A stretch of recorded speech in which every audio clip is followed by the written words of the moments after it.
சத்தி, இப்படி ஒரு நிலைமைக்கு வரணும் தானே நீ ஆசைப்பட்ட? சரிப்பா. Welcome welcome madam. Welcome madam. Thanks sir. வாழ்த்துக்கள் மேடம். தேங்க்யூ. வணக்கம் சார். தேங்க்யூ. இவங்க எல்லாம் இங்க ஒர்க் பண்ற மத்த ஸ்டாஃப் மேடம். இவர் அக்கவுண்டன்ட் மேடம். இவங்க டிஸ்பாட்ச் கிளார்க். இவர் நீர் மேலாண்மை துறையை பார்த்துட்டு இருக்கிறவர் madam. Madam please come in.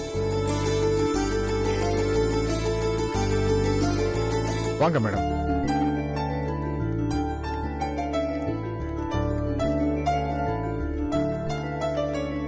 Madam இதான் உங்க சீட், உட்காருங்க.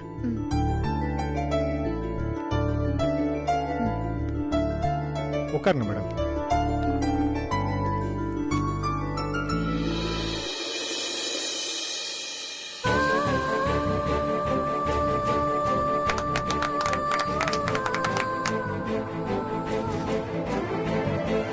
மேடம் இந்த பதவியில நீங்க மென்மேலும் உயரணும். அதுக்கு என்னோட அட்வான்ஸ் வாழ்த்துக்கள். Thank you sir. நான் சேர்மனா மட்டும் தனியா எந்த விஷயத்தையும் செய்ய முடியாது. உங்கள மாதிரி அதிகாரிங்க ஸ்டாஃப் ஒத்துழைப்பு இருந்தாதான் மக்களுக்கு நல்லது செய்ய முடியும். கண்டிப்பா மேடம். எங்க ஒத்துழைப்பு எப்போதும் இருக்கும் மேடம். தேங்க்யூ. Okay madam. சரி, எல்லாரும் அவங்கவுங்க வேலையை பாருங்க. நீர் மேலாண்மை துறையை சார்ந்தவங்க மட்டும் இங்க இருங்க. சரிங்க மேடம்.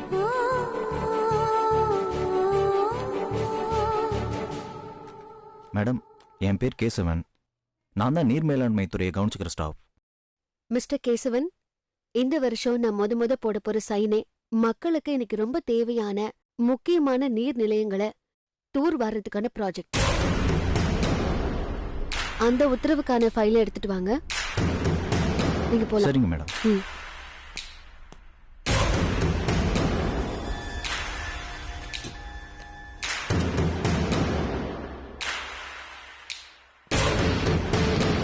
இந்தாங்க மேடம்.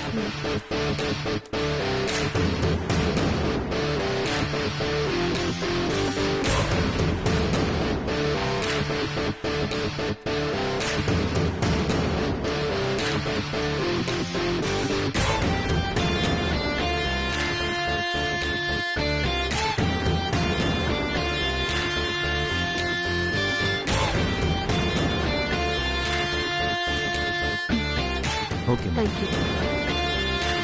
சத்தி, நீ நினைச்ச மாதிரியே முத கையெழுத்த தூர்வார ப்ராஜெக்ட்டுக்கு போட்டிருக்க. அடுத்தடுத்து நீ நினைச்சதெல்லாம் சக்சஸ்ஃபுல்லா நடக்கணும். மிஸ்டர் கேசவன், இந்த ப்ராஜெக்ட்டுக்கு எவ்வளவு ஃபண்ட் ஒதுக்கி இருக்கு, எத்தனை நீர்நிலைகளை தூர்வார போறோம், அதை எவ்வளவு நாள் முடிக்க போறோங்கிற டீட்டெயிலான ரிப்போர்ட் எனக்கு வேணும். அதை எவ்வளவு சீக்கிரம் தயார் பண்ணி கொடுக்க முடியுமோ அவ்வளவு சீக்கிரம் தயார் பண்ணி கொடுங்க. Okay madam. இந்த வேலையில உடனே இறங்கிடுறோம். இந்த ப்ராஜெக்ட் ரிப்போர்ட் உடனே உங்க கை கிடைக்கும். இன்னொரு விஷயம் கேசவன், இந்த பணியில எந்தவித அரசியல் குறுக்கீடும் இல்லாம நேர்மையான முறையில நடக்கணும். கவர்மெண்ட் ஒதுக்கின கமிஷனை விட அதிக கமிஷன் கான்ட்ராக்டருக்கு கிடைக்கிற மாதிரி எந்த அதிகாரியாவது இதை செஞ்சா அவங்க மேல கடுமையான நடவடிக்கை எடுப்பேன். Okay madam. இதையே நான் இவ்வளவு ஸ்ட்ராங்கா சொல்றேன்னா, என்னை நம்பி மக்கள் இந்த பதவியில உட்கார வச்சிருக்காங்க. அதனால மக்களுக்கு நல்லது பண்ற விஷயத்துல நான் எந்த காம்ப்ரமைஸும் பண்ண மாட்டேன். என் மனசாட்சிக்கு விரோதமா ஒரு நாளும் நான் நடந்துக்க மாட்டேன். அது மட்டும் இல்ல, மனசாட்சியை விட பெரிய கோர்ட்டே கிடையாது. மிஸ்டர் கேசவன், நான் திரும்பவும் சொல்றேன், யார் தப்பு பண்ணாலும் சரி, நான் தயவுதாட்சணை பார்க்க மாட்டேன். சரி, நீங்க கிளம்புங்க. நான் வேணும்னா கூப்பிடுறேன். Okay madam.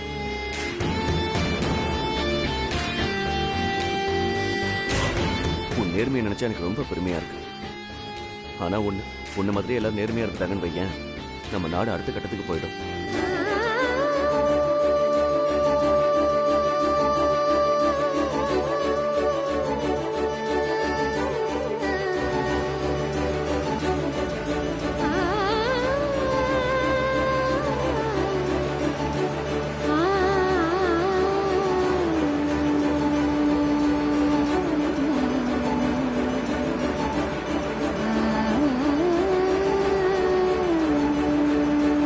மாமா, எந்த பிரச்சனையும் இல்லாம ஃபங்க்ஷன் நல்லபடியா முடிஞ்சது.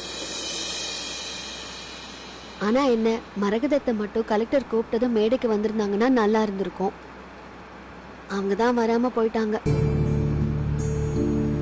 அதுக்கும் கண்மணி அண்ணி தான் காரணம். பெரியம்மா மேடைக்கு வரதாதான் இருந்தாங்க. ஆனா அந்த கண்மணி அண்ணி இருக்காங்கல்ல, அவங்க தான் வர விடாம தடுத்துட்டாங்க. இல்லைன்னா கண்டிப்பா அவங்க வந்திருப்பாங்க. என்னமோ தெரியல, கண்மணி அண்ணி சொல்றத அவங்க கேக்குறாங்க. இப்ப கிட்டத்தட்ட அவங்கள பிரெயின் வாஷ் பண்ணி வச்சிருக்காங்கன்னு சொல்லலாம். கெட்டவங்க அதிகாரம் ரொம்ப நாள் நீடிக்காது மாமா. அத்தை அவங்கள புரிஞ்சுக்கிற காலம் சீக்கிரமே வரும். ஃபங்க்ஷனுக்கு வந்த சத்யாவும் உடனே ஊருக்கு போயிட்டா. 2 நாள் இருந்திருந்தா இன்னும் நல்லா இருந்திருக்கும். ஆனா கடைசி நேரத்துல வந்து சர்ப்ரைஸ் கொடுத்து அசத்திட்டால. என்ன, அவங்க வந்ததுல இருந்து ஒரே பிரச்சனையா இருந்துச்சு. அவங்க நல்லா கவனிச்சுக்க முடியல. கொஞ்ச நாள் கழிச்சு வர சொல்லி நம்ம அவங்களோட டைம் ஸ்பெண்ட் பண்ணி நல்லபடியா கவனிச்சு அனுப்பணும். ம்.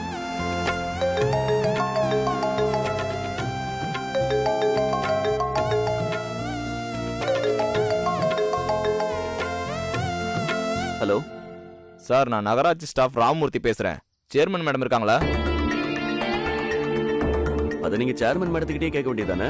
இல்ல சார், மேடம் ரொம்ப பிஸியா இருப்பாங்கன்னு தான் நான் உங்களுக்கு கால் பண்ணேன். ஆமாமா, மேடம் ரொம்ப பிஸியா இருக்காங்க. என்ன விஷயம் சொல்லுங்க.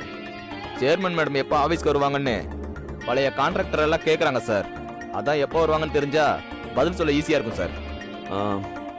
ஒரு நிமிஷம் இருங்க. Chairman madam. மாமா, கிண்டல் பண்ணாம ராசாத்தினே கூப்பிடுங்க. இல்ல, நான் இனி சேர்மன் மேடம் தான் கூப்பிடுவேன். சரி, சொல்லுங்க.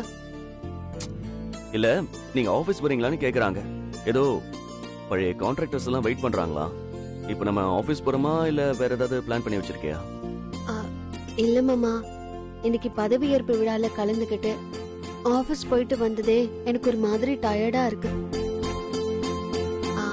வீட்டுக்கு போயிட்டு குளிச்சுட்டு ஃப்ரெஷ் அப் ஆகணும். நாளைக்கு ஆபீஸ் வரேன், அப்ப பேசிக்கலாம்னு சொல்லுங்க மாமா. Okay sir. மேடம் நாளைக்கு ஆபீஸ்க்கு வராங்களா? அப்போ வந்து அவங்கள மீட் பண்றதா சொல்றாங்க. வேற எதுவும் எமர்ஜென்சி இல்லையே? இல்ல சார், அப்பெல்லாம் ஒண்ணும் இல்ல சார். சரி சார், ஓகே சார், போனை வச்சிடறேன். ஓகே.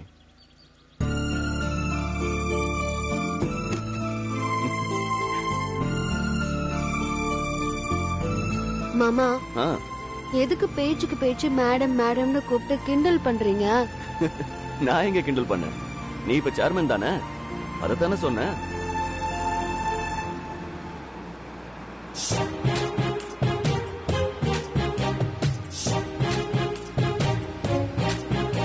என்ன மாமா, கார் லெஃப்ட்ல போகாம நேரா போயிட்டு இருக்கு? வீட்டுக்கு போலியா? வீட்டுக்கு தான் போறோம். வீட்டுக்கு போறோமா? எனக்கு ஒண்ணும் புரியலையே. அதான் நான் சொல்றேன்ல, நம்ம வீட்டுக்கு தான் போறோம்னு. மாமா, இன்னைக்கு நீங்க பேசுறது நடந்துக்கிறது எல்லாமே புதுசா இருக்கு. அப்படியா? என்னமோ, வீட்டுக்கு போனா சரி. வீட்டுக்கு தான்.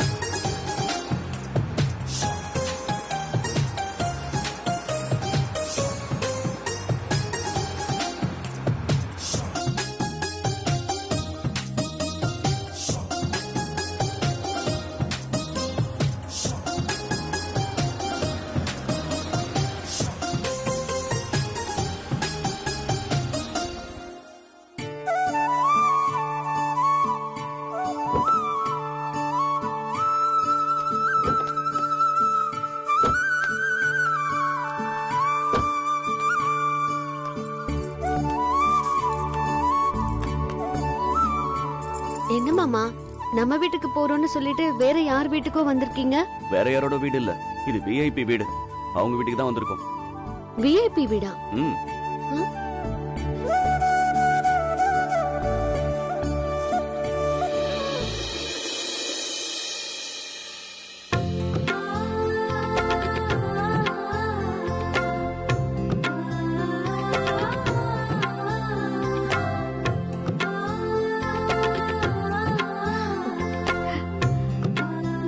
நீதான் அந்த விஐபி, இதுதான் உன் வீடு. என்ன மாமா, எல்லாமே சர்ப்ரைஸா இருக்கு. எதுக்காக இந்த புது வீடு? பழைய வீடு நல்லா தானே இருந்துச்சு. இதுதான் ராசாத்தி, போதுங்கிற மனமே பொன் செய்யும் மருந்துன்னு சொல்லுவாங்க. அவ அப்படிதான் நீ சொல்லுவா. பழைய ரசத்தையா இருந்தா பரவாயில்ல, இப்ப சேர்மன் ரசாத்தி. அப்ப வீடு எப்படி இருக்கணுமோ அப்படிதானே இருக்கணும். மாமா, நமக்கும் மத்தவங்க மாதிரி இந்த ஆடம்பரம் எல்லாம் தேவையா? பெரிய பெரிய தலைவர்கள்லாம் எளிமையா இருந்தது இல்ல, நமக்கு மட்டும் ஏன் மாமா? நீ சொல்றதெல்லாம் சரிதான். இப்ப நம்ம இங்க வந்தது உன் ஆடம்பரத்தை காமிக்கவோ இல்ல உன் பதவியை காமிக்கிறதுக்காகவோ இல்ல. பின்ன எதுக்கு மாமா இங்க வந்தீங்க? இப்போ பழைய வீடு எப்படி இருக்கும்? சின்னதா இருக்கும்ல. ம். இப்ப நீ சேர்மன் ஆயிட்ட, உன்னை பார்க்க 4 பேர் வருவாங்க போவாங்க. அதனால பெரிய வீடா இருந்தா தானே கரெக்டா இருக்கும். அதுக்காக தான் இந்த வீட்டை லீஸுக்கு எடுத்திருக்கோம். அது மட்டும் இல்ல, இதெல்லாம் யாரோட ஐடியான்னு கேட்டா நீ வேணான்னு சொல்ல மாட்ட. ஆமாமா ராசாத்தி. இதெல்லாம் ரொம்ப பில்டப்பா இருக்கு. முதல்ல என்ன நடந்துச்சுன்னு சொல்லுங்க. சொல்றேன். இந்த பிளான நான் மட்டும் கிடையாது, உன் அண்ணன் பிரபு, உன் ஃப்ரெண்டு சத்யா 3 பேரும் சேர்ந்து எடுத்த முடிவு. மாமா, அண்ணா அப்படிதான் சொல்லுவாங்க. இருந்தாலும் என்ன ஒரு வார்த்தை கேட்காம இப்படி பண்ணிட்டீங்களே. நமக்கு இந்த புது வீடெல்லாம் வேண்டாம், பழைய வீடே போதும் மாமா. இங்க பாரு, நீ இந்த மாதிரி ஏதாவது சொல்லுவேன்னு சொல்லிதான் இந்த மாதிரி பேசினாலே எங்களுக்கு ஃபோன் பண்ணுங்க, நாங்க வந்து பேசிக்கிறோம்னு சொல்லிட்டு தான் போயிருக்காங்க. அண்ணன் ஊருக்கு போனாலும் ஏதாவது நல்லது செஞ்சுட்டு தான் போயிருக்காரு. ரசாத்தி, இந்த வீடு எங்க எல்லாருக்கும் ரொம்ப பிடிச்சிருக்கு. உனக்கும் பிடிக்கும் தான் நாங்க இந்த வீடை ஃபிக்ஸ் பண்ணோம். அண்ணி, உங்க எல்லாருக்கும் பிடிச்சிருந்தா எனக்கு பிடிச்ச மாதிரி தான். ரசத்தி, இந்த வீடு வாஸ்துப்படியும் பக்காவா அமைஞ்சிருக்கு. இனிமே உன் வாழ்க்கையில எல்லாமே ஏற்றமா தான் இருக்கும் பாரு. பொன்னி, பேசிக்கிட்டே இருக்காம ஆர்த்தி எடுத்து ராசாத்தி உள்ள கொட்டிட்டு வா. சரி சார்.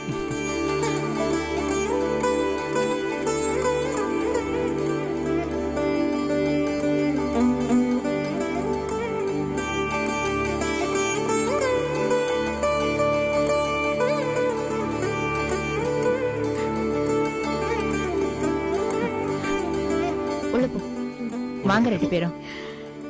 எங்க அத்தை சேர்மன், எங்க வீடு எவ்வளவு பெருசா இருக்குன்னு பெருமையா சரி சொல்லிக்குவேன். சரி வா. வாங்க வாங்க. ஓ,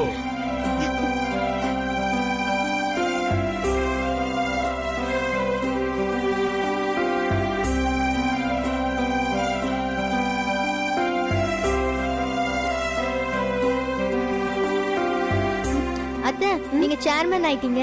எனக்கு என்ன வாங்கிட்டு வந்திருக்கீங்க? இலக்கியா. சாரிடா செல்லம், அத்தை கொஞ்சம் பிஸியா இருந்ததுனால எதுவும் வாங்கிட்டு வரல. என்னத்த நீங்க என்ன ஏமாத்திட்டீங்க? நீங்க ஏதாவது வாங்கிட்டு வருவீங்க, நான் எவ்வளவு ஆசையா இருந்தேன் தெரியுமா? இல்லையா, அத்தை உன்னை ஏமாத்தல, சும்மா விளையாட்டுக்கு சொல்றேன். ஒரு நிமிஷம் இரு. ஏய் இலக்கியா, அத்தை உன்னை மறப்பேனா? சும்மா உன்கிட்ட விளையாண்ட.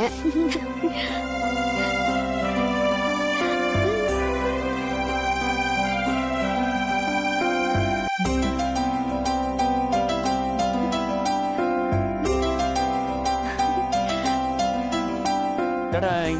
ஐ வாவ், ஸ்வீட்டா. இப்போ உனக்கு சந்தோஷமா? பாத்து. ஓ வாவ். தேங்க் யூ அத்தை. எது வேணும் உனக்கு? ஏய் இலக்கியா, அம்மாக்கு ஒரு ஸ்வீட் குடுறி. அதெல்லாம் தர முடியாது. ஏய், எனக்கு தர மாட்டியா? ஸ்வீட் குடுறி. முடியாதுமா, போங்க. ஏய் ஏய், அத்தை, ஒருத்தரே சாப்பிட போறியா? ஏய் இது இலக்கியா எனக்காக வாங்கிட்டு வந்தது. தர மாட்டேன், தர மாட்டேன். ஒழுங்கு மரியாதையா உன்னே ஒண்ணு கொடுத்துரு. சொன்னா கேளு. முடியாது. மாட்டேன். தர மாட்டேமா? ஒரே ஒரு முடியாது. தர மாட்டேமா? இரு. ஏய் ஓடாதடி. முடியாதுமா?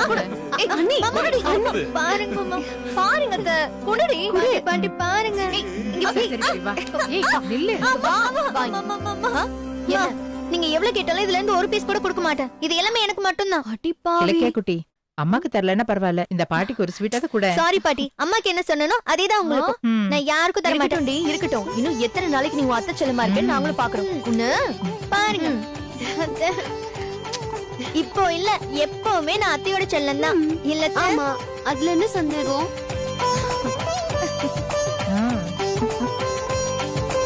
இலக்கியா குட்டி, உங்க அத்தைக்கு மட்டும் இல்ல, எனக்கும் என்னைக்கும் நீ தான் செல்லம்.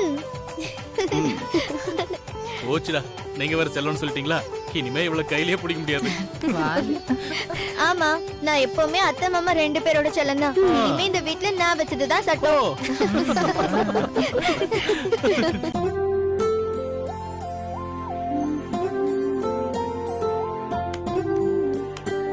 மாமா, ம் ரொம்ப நல்லா இருக்கு மாமா. எனக்கு தெரியும் இந்த வீடு உனக்கு ரொம்ப பிடிக்கும்னு. அதனாலதான் இந்த வீடை நான் செலக்ட் பண்ண உனக்காக. என்கிட்ட பிரபு மச்சான் கூட சொன்னாரு 2 BHK வா, நல்ல பாஷான வீடா, கீழே 2 ரூமு மேல 2 ரூமு, அப்படியே அடுக்கடுக்கா ஏசி எல்லாம் போட்டு இருக்கணும்னு. நான் தான் இல்ல மச்சான் வேண்டாம், நம்ம பெரிய வீட்டுக்கு ஏத்த மாதிரி இந்த வீடு இருக்கணும் அப்படிங்கறனால தான் இந்த வீட்டை செலக்ட் பண்ணேன். ரொம்ப சந்தோஷமா இருக்கு மாமா. உனக்கு பிடிச்சிருக்குல்ல? ரொம்ப பிடிச்சிருக்கு. இதுக்கே நீ சந்தோஷப்பட்டா எப்படி? இன்னும் நிறைய ஐட்டம் வர வேண்டியிருக்கு.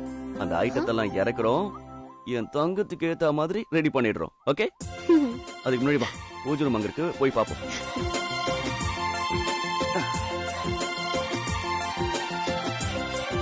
இதுதான் பூஜை ரூம். வாங்க.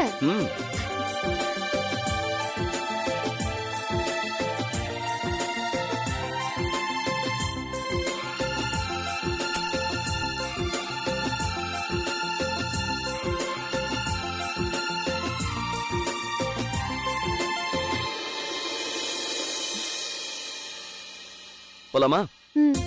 Follow me. இப்ப நாம பார்க்க போறது உன்னோட ஆபீஸ் ரூம். ஆபீஸ் ரூமா? ஆமா, இந்த ஆபீஸ் ரூமுக்கு மக்கள் எல்லாருமே வரலாம். அவங்களோட குறைகளை எல்லாம் சொல்லலாம். விவிஐபிஸ் இருக்காங்கல்ல, அவங்கள கூட மீட் பண்ணலாம். இதான் உன் ஆபீஸ் ரூம். மாமா, உங்கள மாதிரி ஒரு புருஷன் கிடைக்கிறதுக்கு நான் எந்த ஜென்மத்துல புண்ணியம் பண்ணனோ தெரியல. அப்படியா? இது ஒரு நிமிஷம், என் மொபைல் எங்க வச்சேன்? மாமா, கிண்டல் பண்ணாதீங்க. வீட்ல சின்னதா ஒரு ஆபீஸ் இருந்து நல்லா இருக்கும்னு நினைச்சேன். நல்ல வேளை நீங்களே அதை செஞ்சிட்டீங்க. எனக்கு தெரியாத உனக்கு என்ன பிடிக்கும்னு சொல்லிட்டு இங்க வா. டடா, ஊஞ்சல். ஆமா, வா வா, உட்கார் உட்கார். ஒண்ணும் ஆகாதுல்ல? ஒண்ணும் ஆகாது, உன் வெயிட்ட தாராளமா தாங்கும்.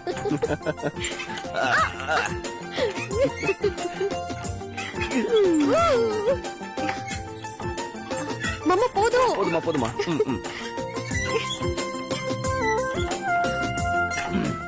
அப்புறம் நமக்கு ஃப்ரீ டைம் கிடைக்கும்ல, அப்ப ஜாலியா உட்கார்ந்து பேசிட்டு இருக்கலாம். சரி, ஆனா இப்ப வேண்டாம், அடுத்தது போலாமா? ஓகே, வா பார்க்க போலாம். அடுத்து நாம பார்க்க போற ரூம் என்ன தெரியுமா? அண்ணா அண்ணி ரூம்.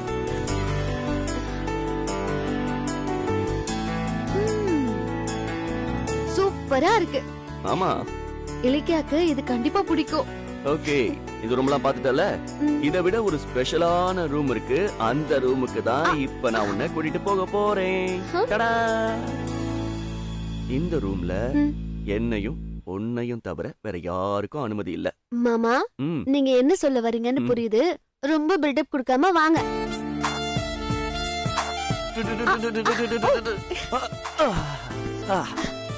இதுதான் சேர்மன் ராசாத்தினோட பெட்ரூம். இங்க அவங்கதான் ராஜா, அவங்கதான் ராணி. இங்க அவங்க வச்சதுதான் சட்டம். என்ன ராஜா எல்லாம் மீறாரு? ரொமான்டிக் மூட்ல இருக்காரோ? என்ன சேர்மனுக்கு இந்த அந்தப்புறம் பிடிச்சிருக்கா, இல்ல வேற ஏதாவது சேஞ்சஸ் வேணுமா? அந்தப்புறம் எல்லாம் நல்லதா இருக்கு. ஆனா ராஜா தான் ரொம்ப கலாய்க்கிறாரு. அதான் ராணி ஏதாவது பனிஷ்மெண்ட் கொடுக்கலான்னு யோசிச்சுட்டு இருக்கேன். பனிஷ்மெண்டா? அது இந்த ராஜாவுக்கு ஸ்வீட்டான பனிஷ்மெண்டா கொடுத்தா வாங்கிக்க ரெடி. ராஜா சார், நீங்க சுத்தி வளைச்சு எங்க வரீங்கன்னு தெரியுது. ஆனா அந்த பனிஷ்மெண்ட் எல்லாம் கொடுக்க முடியாது. இது இந்த ராணியோட ஸ்ட்ரிக்டான உத்தரவு.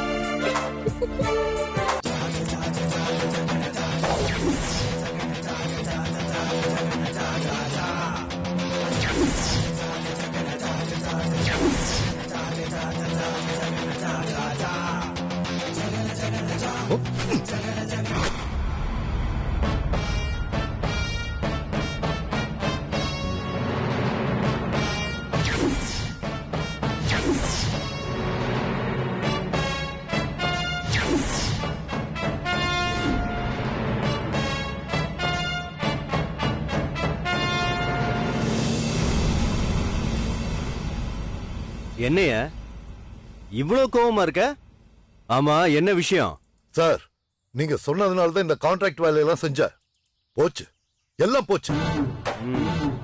இப்ப புதுசா வந்திருக்கிற சேர்மன் நம்ம கான்ட்ராக்ட்ல அது சரியில்லை இது சரியில்லைன்னு நம்மள ரிஜெக்ட் பண்றான்.